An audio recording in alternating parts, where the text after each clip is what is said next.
चलिए एक और सवाल देखते हैं जो जेईई मेंस के लिए भी इंपॉर्टेंट है और ऐसे सवाल अक्सर आते रहते हैं। 5 कॉम्प्लेक्स लिखे हैं और इन पांचों कॉम्प्लेक्स को अरेंज करना है increasing order of absorb wavelength. आपको याद होगा एक फॉर्मूला होता है E = hc/λ।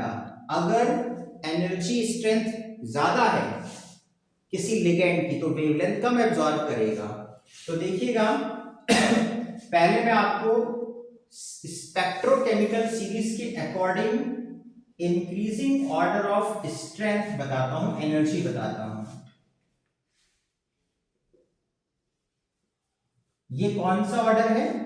एनर्जी का। ठीक है, तो अगर देखा जाए तो सबसे ज्यादा एनर्जी किसकी है? ए की, फिर अमोनिया यानी कि बी की, फिर अब इसमें अमोनिया भी आ गए, इसमें अमोनिया था सारा का सारा और इसमें वाटर भी आ गया, तो वाटर की एनर्जी ज्यादा है क्लोराइड से, तो सी हो गया।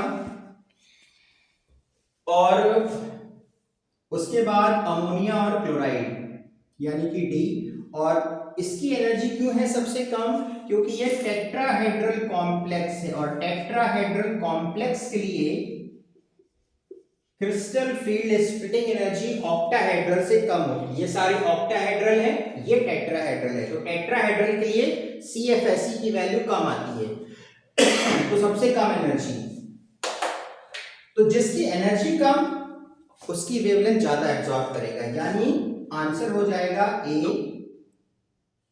B, C, D and E। ये है एब्जॉर्ब वेवलेंथ का इंक्रीजिंग ऑर्डर और ये एनर्जी का ऑर्डर था। तो ये जो कॉम्प्लेक्स है सबसे ज्यादा वेवलेंथ एब्जॉर्ब करेगा और जो स्ट्रॉन्ग फील्ड का लिगेंड है वो सबसे कम वेवलेंथ एब्जॉर्ब करेगा। तो दिस इज द आंसर। तो बच्चों ऐसे सवाल अक्सर मिलते हैं नीट में, जेईई मेंस में, यहां तक कि IIT एडवांस में भी आए हैं।